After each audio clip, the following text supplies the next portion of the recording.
Put an end to stress and manage your emotions during difficult times. The moment you realize something is off. There is a moment that almost no one talks about. It does not arrive with noise, and it does not ask for permission. It happens quietly, in the middle of an ordinary day when your mind starts racing faster than your life actually is. Your body is present, but your attention is somewhere else, already jumping ahead, already anticipating, already trying to solve something that has not even fully happened yet. Your chest tightens just enough for you to notice. Your jaw locks without you realizing, and your thoughts begin to repeat themselves in a loop that feels impossible to shut down. At first, you try to ignore it. You tell yourself it is nothing. Just pressure. Just responsibility. Just another day. You keep moving, keep responding, keep pretending everything is under control. But something feels off.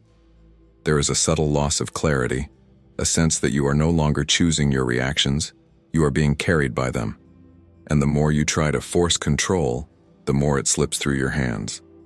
This is where most people make the mistake. They assume the problem is outside. The situation, the pressure, the people, the expectations. So they try to fix what is happening around them, believing that once everything external is resolved, the internal tension will disappear. But it does not work like that, because what you are experiencing in that moment is not just stress. It is a signal, a precise, intelligent response from your mind trying to process something faster than you are consciously aware of. And instead of listening to it, most people fight it. They resist it, suppress it, distract themselves from it, and in doing so they amplify it. Now here is the shift that changes everything. What if the discomfort you feel is not the enemy, but the entry point? What if that internal pressure is not there to break you, but to reveal something you have been avoiding, ignoring, or simply never trained yourself to handle? Once that question lands, something changes. You stop running from the feeling and start observing it. You begin to notice patterns. You begin to see that the intensity you feel is not random. It follows a sequence, a predictable escalation that, once understood, can be interrupted. And that is where control actually begins. Because the truth is, you were never meant to eliminate stress completely. That is not the goal. The goal is to understand it so precisely that it no longer controls you. To reach a point where, even in the middle of pressure, you are still able to see clearly, think deliberately, and respond instead of react. But to reach that level, you need to identify the exact moment where everything starts to shift internally. The moment where the external situation stops being the main factor and your internal response takes over. That moment is subtle. It happens fast. And if you do not know what to look for, you will miss it every single time. But once you see it, you cannot unsee it. And once you recognize it, you gain access to something most people spend their entire lives chasing without ever finding: real control. The instant everything starts to fall apart. It never starts with chaos. It never announces itself as a breaking point. It begins quietly, almost invisibly, disguised as something small enough for you to ignore. A message that arrives at the wrong time. A slight change in tone from someone you trust. A delay that interrupts your expectations. On the surface, it looks insignificant, something you should be able to handle without effort. But internally, something shifts. Your breathing becomes slightly shorter. Your focus narrows, not in clarity but in tension. Your mind begins to accelerate, jumping from one possibility to another, trying to predict outcomes before they even have a chance to unfold. And without realizing it, you are no longer grounded in what is actually happening. You are reacting to a version of reality that your mind is constructing in real time. This is the exact moment where everything begins to fall apart. Not because the situation is too much, but because your internal response starts escalating faster than the situation itself. You begin to replay what just happened, analyzing every detail, searching for hidden meanings. Then you move forward, imagining what could go wrong next, and then even further creating entire scenarios that have no evidence, no confirmation, but feel real enough to trigger emotional reactions as if they were already happening. Your body follows your thoughts. Your heart rate increases. Your muscles tighten. Your emotional state shifts from neutral to defensive, from calm to alert. And now, you are no longer responding to the present moment. You are reacting to a chain of internal interpretations that feel urgent and undeniable. This is where most people lose control, and they do not even notice it happening. Because it feels automatic. It feels immediate. It feels justified. But it is not inevitable. There is a precise point in this sequence where everything could change. A fraction of a second where awareness could interrupt the pattern before it fully takes over. But most people never access that point because they have never been trained to recognize it. Instead, they follow the pattern all the way through. They react, they escalate, they say things they did not mean to say, they make decisions they later question. And only after everything settles do they look back and wonder what happened. What happened is simple. They missed the moment. And that moment, as small as it seems, is where your greatest power actually exists. Because if you can learn to see it while it is happening, not after, not later, but in real time, you gain the ability to interrupt the entire chain reaction before it defines your behavior. But to do that, you need to confront something that most people are not ready to admit. The idea that you are not as in control of your emotions as you think you are. The illusion of emotional control. You believe you are in control. That is what it feels like. You think your reactions are chosen, that your words are deliberate, that your emotions respond logically to what is happening around you. It feels natural to assume that what you feel is a direct and accurate reflection of reality. But if that were true, you would not lose your patience over small things. You would not replay conversations in your head long after they are over. You would not say things you regret, or feel overwhelmed by situations that, logically, you know are manageable. So what is really happening? What you call control is often just familiarity. You are not choosing your reactions, you are repeating them. Patterns built over time, reinforced by experience, and executed so quickly that they feel like conscious decisions. But they are not. They are automatic. Your mind has learned shortcuts. It categorizes situations, assigns meaning instantly, and triggers emotional responses before you have time to question them. This is efficient, but it is also dangerous when those patterns are flawed or outdated. Because once a pattern is triggered, it does not ask for your permission. It takes over. You interpret a situation in a certain way, and your body follows. You feel tension, urgency, defensiveness. Then your behavior aligns with that state. Your tone changes, your words sharpen, your actions become reactive. And all of it feels justified, because it is happening so fast that it feels real. But here is the uncomfortable truth. The emotion you feel is not always a response to what is happening. It is often a response to how you have learned to interpret what is happening. That distinction changes everything. Because if your emotions are based on interpretation, and your interpretations are based on past conditioning, then your reactions are not as reliable as they seem. You are not responding to the present. You are responding to a mix of memory, expectation, and assumption, all compressed into a fraction of a second. And this is where the illusion becomes dangerous. You defend your reactions because they feel valid. You justify your behavior because it feels aligned with what you are experiencing. But you rarely stop to question whether the initial interpretation was accurate. Most people never do. They move from trigger to reaction without interruption, believing the entire process is under their control, when in reality, they are being guided by patterns they did not consciously choose. Now consider this. If your emotional responses are largely automatic, then trying to control them directly will always feel like a struggle. You will try to stay calm while your system is already escalating. You will try to think clearly while your mind is already overloaded, and that is why it feels so difficult. Because you are trying to control the outcome instead of understanding the process that creates it. Real control does not come from suppressing emotion. It comes from recognizing how it is generated in the first place. Once you see that your reactions are learned patterns, not fixed truths, something shifts. You begin to question instead of react. You create space instead of escalation. You realize that control is not about forcing yourself to feel differently, but about understanding why you feel the way you do before it takes over. And that awareness changes your relationship with every difficult moment you face. But there is still something deeper happening beneath all of this. Something constant, subtle, and often ignored, that feeds these patterns every single day without you noticing. A background process that shapes your emotional state long before any external trigger appears. The noise in your mind you never noticed. Right now, as you listen to this, there is a voice in your mind. Not loud, not dramatic, but constant. It comments, interprets, anticipates, judges, compares. Most of the time, you do not even realize it is there. It feels like you. It feels like thinking. But it is not neutral. This internal dialogue is one of the most powerful forces shaping your emotional state, and at the same time, one of the least questioned.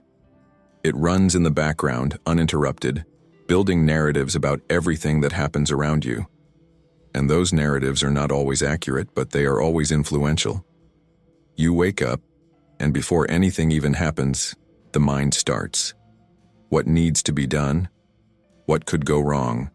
What should have been different? You move through your day, and every interaction is filtered through this silent commentary. A look becomes a judgment. A delay becomes a problem. A mistake becomes a reflection of who you are. And the more this voice speaks, the more real it feels. Here is where it becomes critical. Your emotional reactions are not triggered directly by events. They are triggered by the meaning your mind assigns to those events. And that meaning is created instantly, automatically, through this internal noise. A simple situation occurs, neutral, open, undefined. But your mind does not leave it that way. It fills the gap immediately. It interprets, labels, predicts. And within seconds, your body responds as if that interpretation were fact. This is why two people can experience the same situation and feel completely different emotions. The difference is not the event. It is the narrative running in the background. Most people never question that narrative. They assume that because a thought appears, it must be true. Because it feels convincing, it must be accurate. Because it triggers emotion, it must be valid. But thoughts are not facts. They are constructions. And when you do not observe them, they control you. The real problem is not that this voice exists. The problem is that it operates without interruption. It builds momentum. One thought leads to another, then another, then another, until you are no longer aware that you are thinking. You are absorbed. That is when stress intensifies, because now you are not dealing with reality. You are dealing with a chain of interpretations layered on top of each other, each one increasing the emotional load. You think about what happened, then you think about what it means, then you think about what could happen next, then you think about how that might affect you, and suddenly, your body reacts as if all of it is happening right now. But it is not. It is all happening inside your mind, and yet, the emotional impact is real. This is the noise you never noticed, not because it is hidden, but because it is constant. It has always been there, so you stopped seeing it. But once you become aware of it, everything changes. You begin to separate yourself from the thought. You start to notice the moment a narrative begins to form. You recognize that what you are feeling is not just a reaction to the outside world, but a response to an internal process that you can actually observe. And in that observation, something powerful happens. The intensity begins to drop. Not because the situation changed, but because you are no longer fully identified with the story your mind is telling. You create distance. And in that distance, you regain clarity. But even with this awareness, there is another layer that goes deeper. Because sometimes, it is not just your thoughts working against you. Sometimes, it is the patterns you have repeated for so long that they have become part of how you operate without question. And that is where the real conflict begins. When your mind works against you, there is a point where it stops being just thoughts and starts becoming a pattern. Not something occasional, but something structured, repeated, reinforced over time until it feels like part of who you are. You react in certain ways, think in certain directions, anticipate certain outcomes, and all of it happens so consistently that you no longer question it. This is where your mind begins to work against you without you realizing it, because what you are dealing with now is not a single reaction. It is a system, a network of mental shortcuts built from past experiences, emotional memories, and repeated interpretations that have been strengthened over time. And the more these patterns repeat, the more automatic they become. You are no longer deciding how to respond. The pattern is deciding for you. A situation appears, and before you consciously process it, your mind already knows where to go. It pulls from previous moments that felt similar even if they are not identical. It applies the same meaning, triggers the same emotional response, and leads you down the same behavioral path. And here's the problem. These patterns are not always accurate. They are familiar, but familiarity does not equal truth. Your mind is trying to protect you based on what it has learned before, but what it learned was shaped by a different context, a different version of you, a different moment in time. And yet, it keeps applying those same responses as if nothing has changed. This is how self-sabotage begins. Not as a conscious decision, but as an unconscious repetition. You overreact, not because the situation demands it, but because your pattern expects it. You withdraw, not because it is the best choice, but because it feels safer based on something that happened before. You assume the worst, not because it is certain, but because your mind has practiced that path too many times. And every time you follow that pattern, you reinforce it. It becomes stronger, faster, more dominant, until eventually, it feels like there is no other option. But there is. The difficulty is that these patterns operate below awareness. They activate quickly, and by the time you notice them, you are already inside the reaction. You are already thinking, feeling, and behaving in alignment with them. That is why change feels so difficult. Because you are not just trying to change a reaction. You are trying to interrupt a system that has been running automatically for years. And systems resist interruption. They pull you back into what is known. They convince you that this is just how you are, that this is your personality, your way of dealing with things, your natural response. But it is not fixed. It is learned. And anything learned can be observed, questioned, and eventually changed. The first step is not to fight the pattern. Fighting it only creates more tension. The first step is to see it clearly, as it is happening, to recognize the sequence, the trigger, the interpretation, the emotional shift, and the behavior that follows. Because once you see the pattern in real time, it loses part of its power. You are no longer fully inside it. You are also observing it. And that split, that small separation between you and the pattern, is where change becomes possible. But even when you begin to see these patterns, there is something else that continues to fuel them in the background. Something that accumulates quietly, without immediate reaction, but builds pressure over time until it eventually demands release. And when it does, it rarely comes out in a controlled way. The invisible fatigue of unprocessed emotions. Not everything you feel gets expressed. Not everything you experience gets understood. And not everything that affects you gets resolved in the moment it happens. Most of it gets stored. You move on. You continue your day. You tell yourself it is not important, that it will pass, that you do not have time to deal with it right now. And in many cases, you are right. You cannot stop for every emotional reaction. You cannot analyze every feeling in real time. But there is a cost to constantly postponing that internal process. Because what is not processed does not disappear. It accumulates. Each ignored frustration, each suppressed reaction, each moment where you felt something but chose to move past it without awareness, all of it adds up. Not in a way that is immediately visible, but in a way that gradually increases your baseline level of tension. You begin to carry more than you realize. And the problem is not just the accumulation itself. It is how it changes your sensitivity. Small things start to feel bigger. Neutral situations begin to trigger disproportionate reactions. Your patience shortens, your tolerance decreases, and your emotional threshold lowers without you understanding why. It feels like life is becoming more difficult, more demanding, more overwhelming. But in reality, it is not just what is happening now. It is everything that has been building beneath the surface. This is the fatigue most people cannot explain. It is not physical exhaustion. It is not even mental overload in the traditional sense. It is emotional saturation, a state where your system has absorbed more than it has processed, and now it has less capacity to deal with anything new. And when that capacity is reduced, even minor events can trigger strong reactions. This is why sometimes you react in ways that surprise you. You know the situation does not justify that level of intensity, but the reaction still happens. Fast, automatic, difficult to contain. Because you are not reacting only to the present moment. You are reacting to everything that came before it that was never fully processed. And when that stored tension reaches a certain point, it looks for release. Not in a controlled, deliberate way, but in the first available opportunity. A conversation, a delay, a mistake.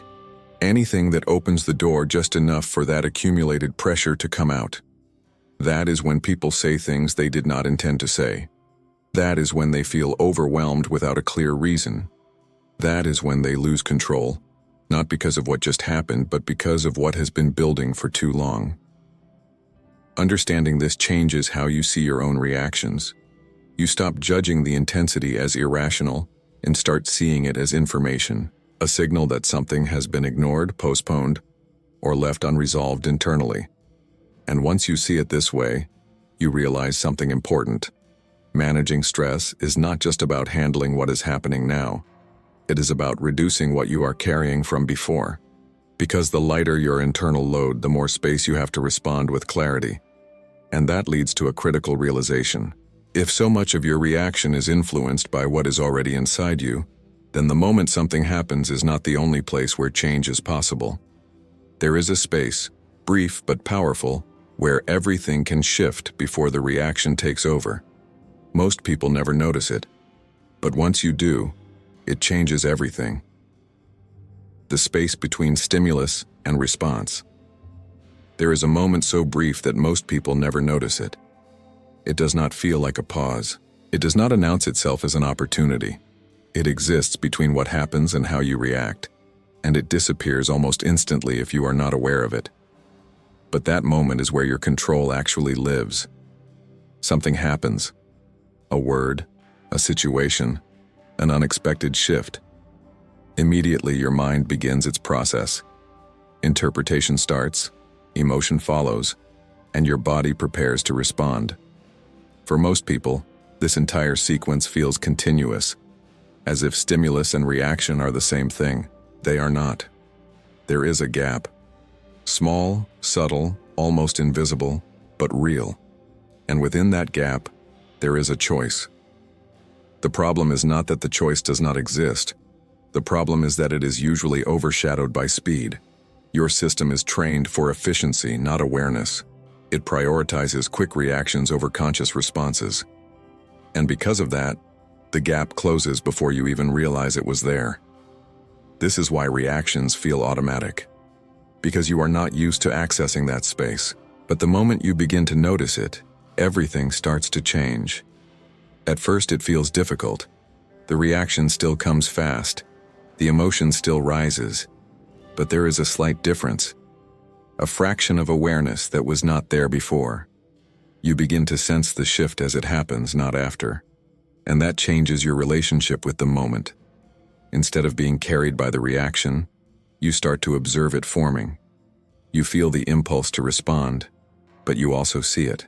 And in that observation, the intensity slows down just enough for you to intervene. Not to suppress what you feel, but to choose what you do with it. This is where most people misunderstand control. They think control means not feeling anger, not feeling stress, not feeling pressure. But that is not realistic, and it is not necessary. Control is what happens after the feeling appears. It is your ability to stay present in that space long enough to prevent the automatic reaction from taking over. And this is a skill. It is not something you either have or do not have. It is something you train. Every time you notice the impulse before acting on it, you strengthen that space. Every time you delay a reaction even by a second, you expand it. Every time you choose a response instead of defaulting to a pattern, you reinforce a new way of operating.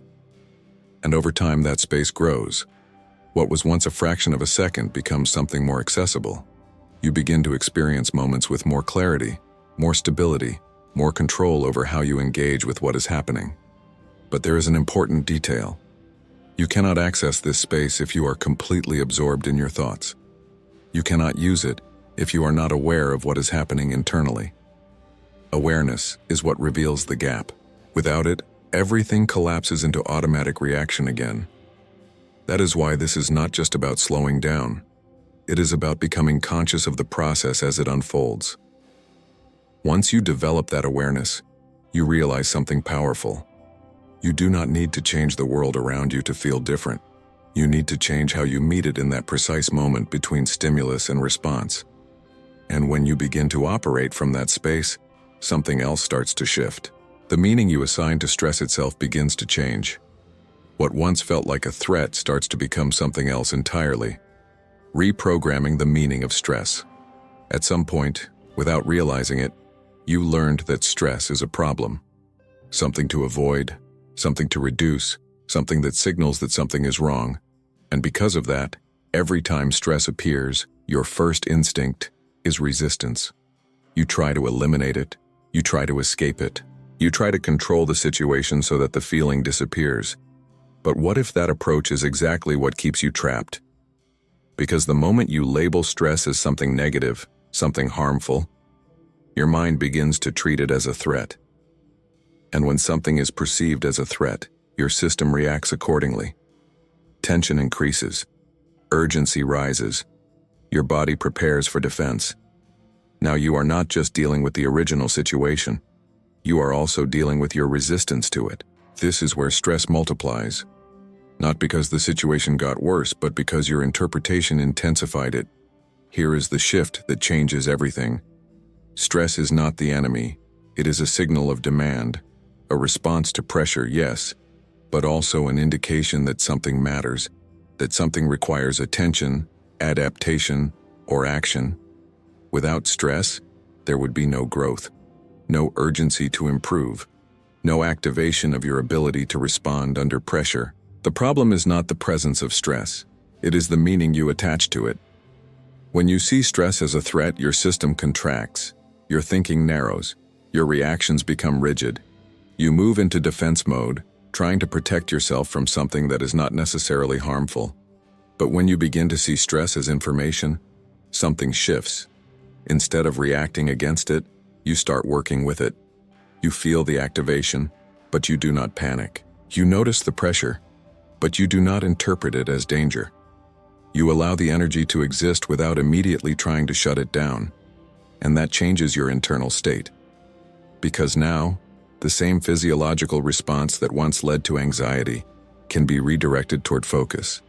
The same increase in energy that once overwhelmed you can now support your ability to act with precision. This is not about pretending stress feels good. It is about understanding that the feeling itself is neutral until you define it. And once you redefine it, your response changes. You stop asking, "How do I get rid of this?" and start asking, "What is this asking from me?" That question opens a different path. It shifts your attention from avoidance to engagement, from resistance to awareness, from reaction to intentional response. And the more you practice this shift, the less threatening stress becomes.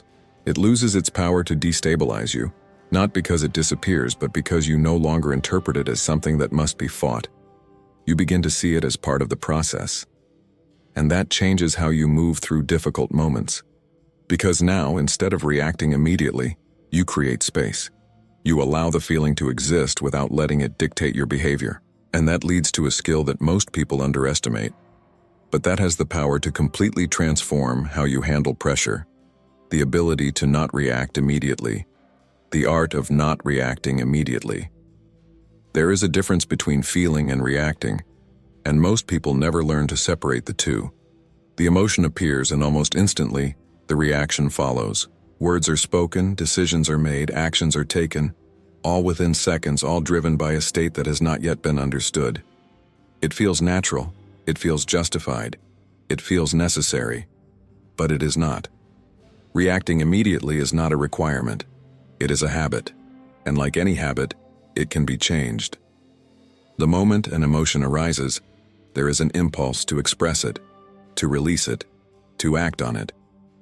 That impulse can feel urgent, almost as if delaying it would make things worse. But in reality, that urgency is part of the pattern, not a reflection of what is actually needed.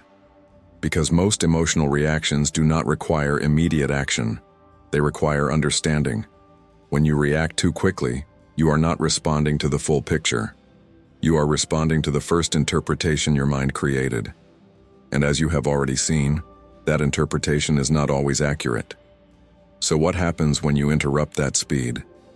At first it feels uncomfortable. You feel the emotion, but you do not act on it. You hold it, observe it, allow it to exist without releasing it into behavior. This can feel unnatural because you are breaking a pattern that has been reinforced over time. But something important begins to happen. The intensity starts to change, not because you forced it to disappear, but because emotions are not static. They move, they evolve, they shift when they are not constantly reinforced by reaction. When you do not immediately act, you give the emotion space to transform.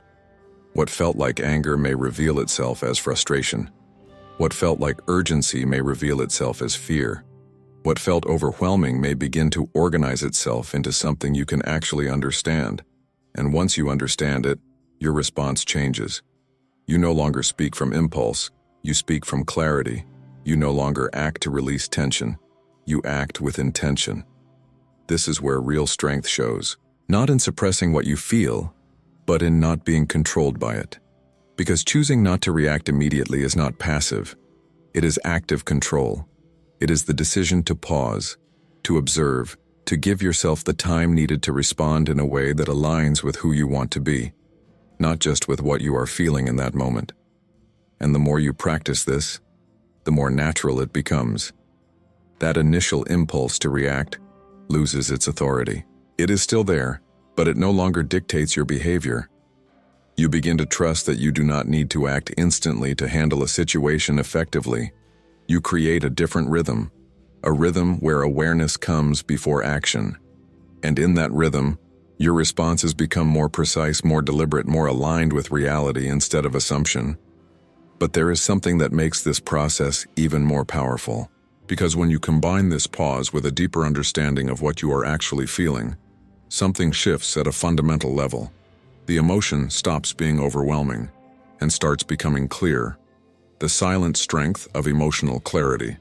Most people do not struggle with emotions because they feel too much. They struggle because they do not understand what they are feeling. Everything blends together. Stress, frustration, anxiety, pressure, it all becomes one indistinct experience, intense and difficult to manage. And when there is no clarity, the only available response is reaction.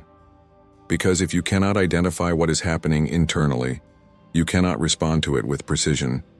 You end up treating every emotion the same way, as something to escape, suppress, or release as quickly as possible. But emotions are not random. They carry specific information. The problem is that most people never learned how to read that information. Instead of asking what exactly they are feeling, they jump straight into action. Instead of identifying the source, they focus on the relief. And in doing so, they miss the signal entirely. Clarity changes that. The moment you begin to define your emotional state with precision, something shifts.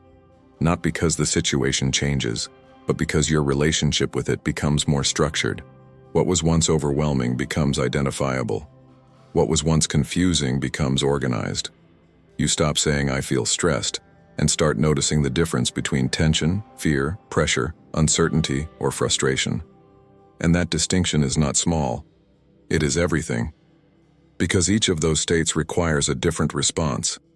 If what you feel is pressure, you need focus.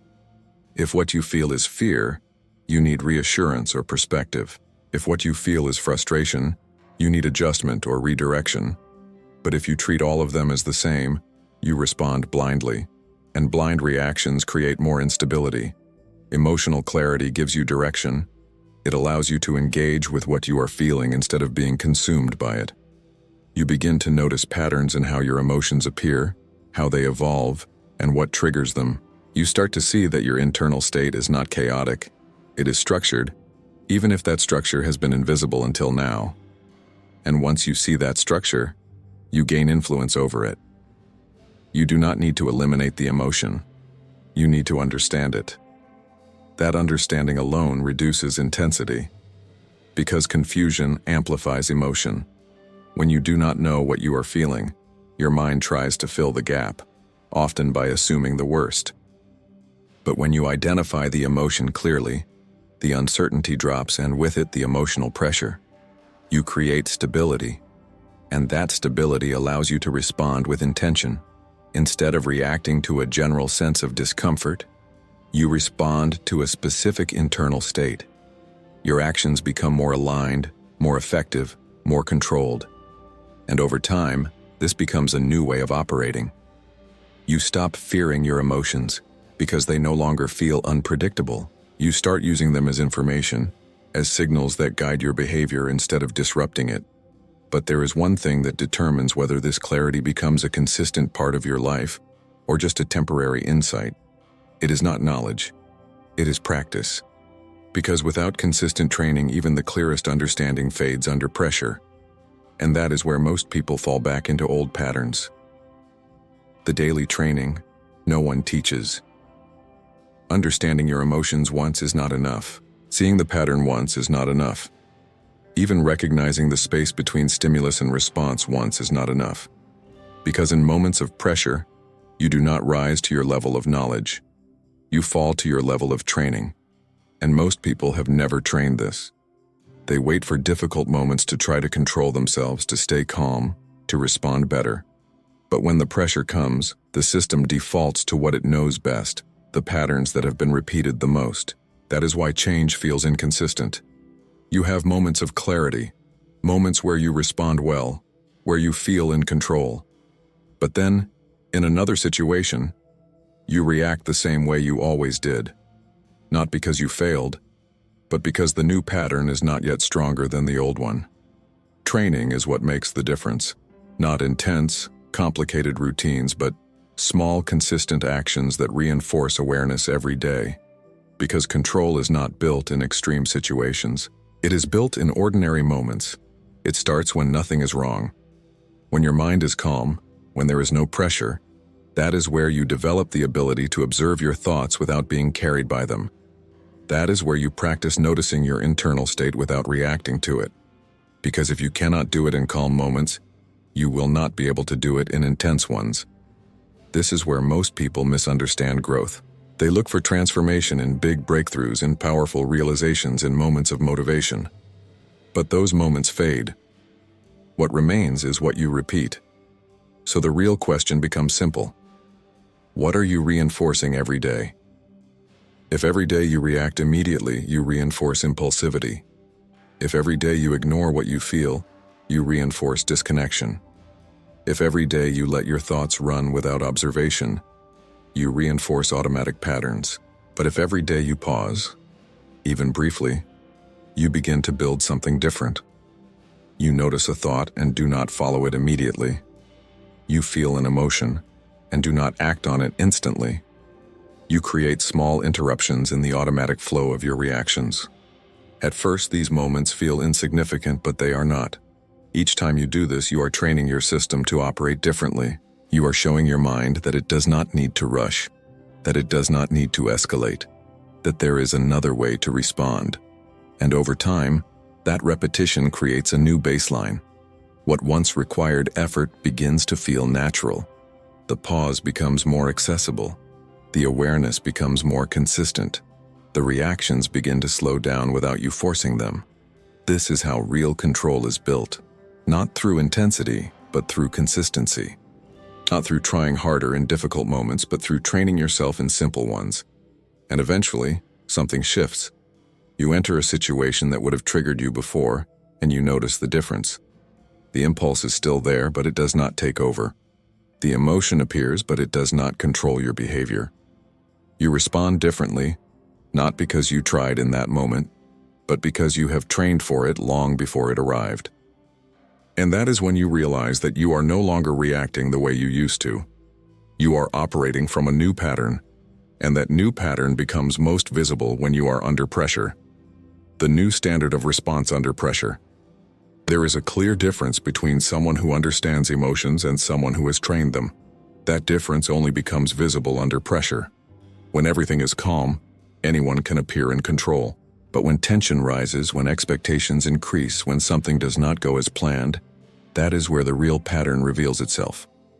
Before, pressure would narrow your focus. Your thinking would become rigid, your reactions faster, your tone sharper. You would move into defense without noticing, trying to regain control by reacting quickly, speaking quickly, deciding quickly. Now something else begins to happen. The pressure still exists, but it does not compress you in the same way. You feel it, but you do not rush because of it. There is space between what is happening and how you respond, not because the situation changed, but because you did. You notice the first signal, the shift in your body, the change in your breathing, the beginning of that familiar internal acceleration. But instead of being pulled into it, you recognize it, and that recognition changes the outcome. You do not try to eliminate the feeling. You allow it to be there without letting it dictate your behavior. You stay present long enough to see clearly what is actually happening, not what your mind is predicting. Your response becomes deliberate. You listen more carefully. You speak with intention instead of impulse. You choose your actions based on what is needed, not based on what feels urgent. And because of that, your behavior becomes more effective, not just calmer. This is an important distinction. The goal is not to appear calm. The goal is to respond well. Sometimes that means speaking firmly. Sometimes it means taking action quickly. Sometimes it means stepping back. But in all cases, the response is chosen, not triggered. That is the new standard. And once you reach this level, you begin to notice something else. Situations that used to overwhelm you no longer have the same effect. Not because they became easier, but because you are no longer amplifying them internally.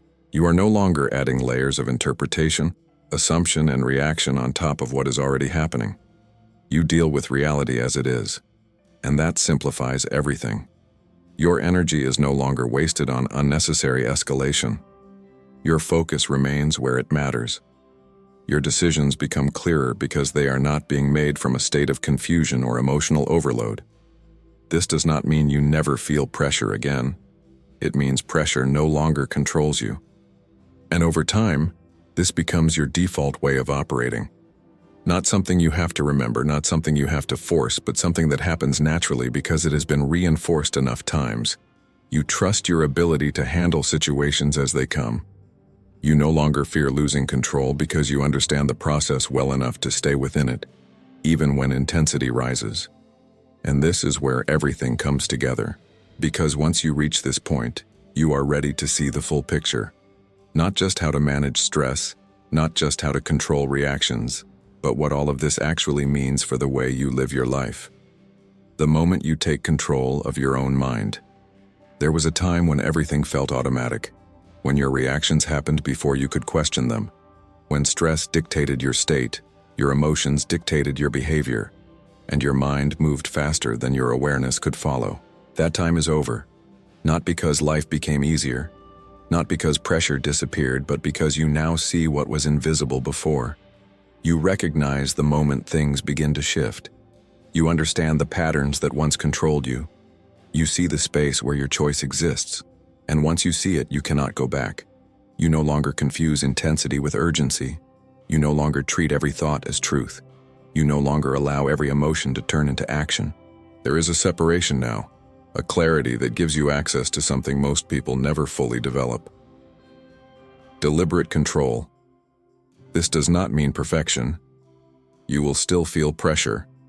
You will still experience difficult moments. You will still face situations that test your patience, your clarity, your ability to stay present. But the difference is fundamental. You are no longer at the mercy of those moments. You understand that what happens outside is only part of the equation. What happens inside is what defines the outcome. And now, for the first time, you are actively involved in that internal process. You notice the signal before it escalates. You recognize the thought before it takes over. You feel the emotion without being consumed by it. And in that awareness, you create a different response, not by force, but by choice. This is where real change lives.